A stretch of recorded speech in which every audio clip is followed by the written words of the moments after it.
Arachnophobia, more commonly known as the fear of spiders. It is said that roughly 1 in 5 people suffer from this fear. In some cases it just causes a slight discomfort in people when they see one of these creepy little critters crawling across their floor. In other cases, the fear is so overpowering that the person either goes into a panic attack or shuts down completely. In either case, the person can usually manage their fear or find ways to prevent spiders from invading their private domains.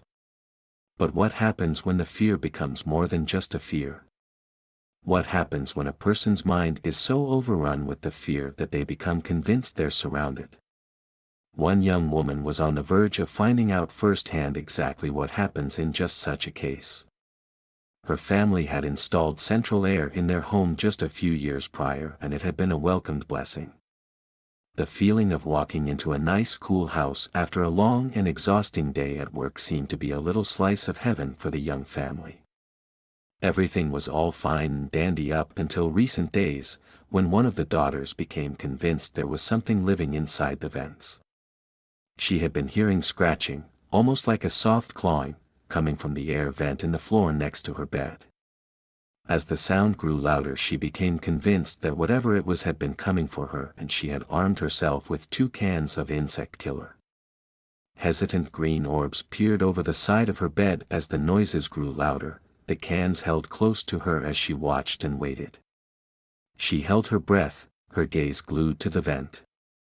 She watched as 4 legs stretched out from the inside of the vent, searching and moving, trying to find a way to squeeze the body through. Strands of hair roughly 3 inches long covered each thin, brown leg, and she could see glowing orbs through the open vents gazing back at her. Fear took over and she emptied both cans on the beast, causing it to let out a shriek as it retreated into the depths of the air ducts that now ran throughout the house. Fearing the creature would return, the young woman moved her bed away from the vent and sat down upon it, her head now in her hands as she tried to calm herself down. It seemed as though she had been seeing more and more spiders in recent days, and she had taken to keeping her closet fully stocked with as many cans of insect killer that she could fit in there. One would have to wonder how the daughter of a pest control specialist could be so afraid of spiders when her mother was one of the best exterminators in town. Even she wondered that at times, herself. The young woman lay down upon her bed and attempted to rest for the time being. Training had been cancelled that day due to a last-minute job on the far side of the city, so she had nothing planned for the rest of the day. As she allowed her mind and body to relax, she slowly became more and more aware of just how quiet the house was. Sitting up once more, she realized that she hadn't heard any sounds at all in over 2 hours. The dogs hadn't barked, she didn't hear her younger twin brothers arguing or watching movies, there were no video games blasting, and she hadn't heard her sister moving around or cooking. She knew the parents would be off on the job, but the rest should have been at home.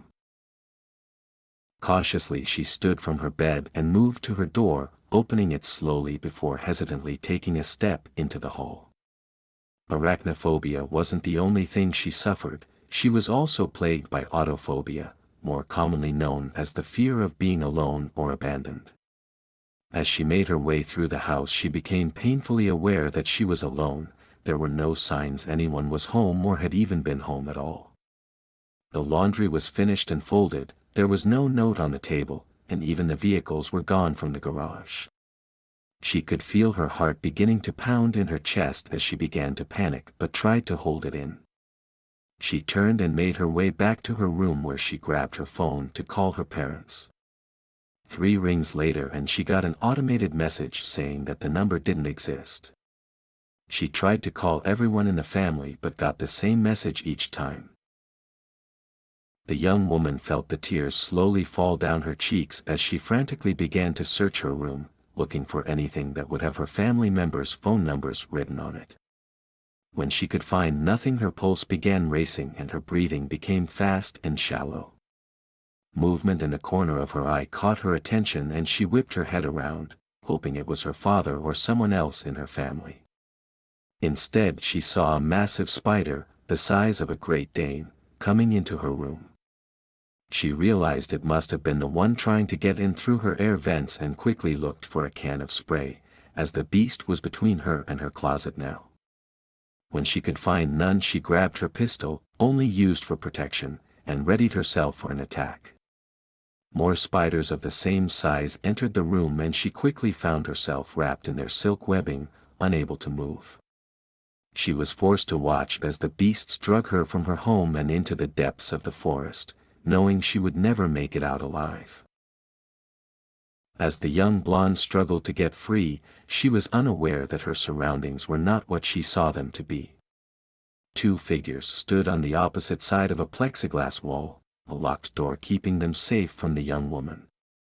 She had no idea that what she perceived as spider silks was, in fact, a straitjacket. Likewise, she didn't realize the spiders she had been attacked by were actually her family whom she had walked right past while searching the seemingly empty house for them. A man in a white lab coat stood beside the girl's father, both of them watching as the teenager continued to struggle and cry within the secured room.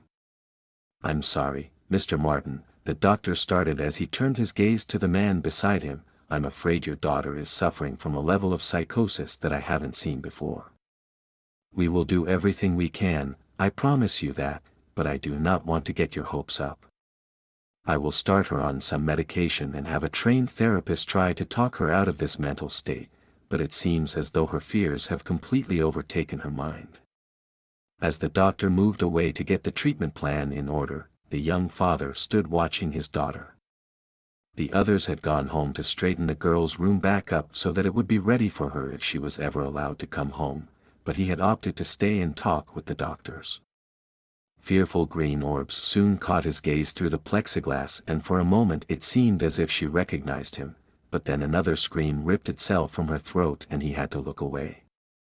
Her future had been so bright only weeks ago and now she had fallen to a place that he could not help her escape from. She was trapped within the depths of her own mind due to a psychotic break and inescapable living nightmares brought on by her fears. He knew that she would have to save herself this time. No one else would be able to help her until she was able to tell reality from illusion.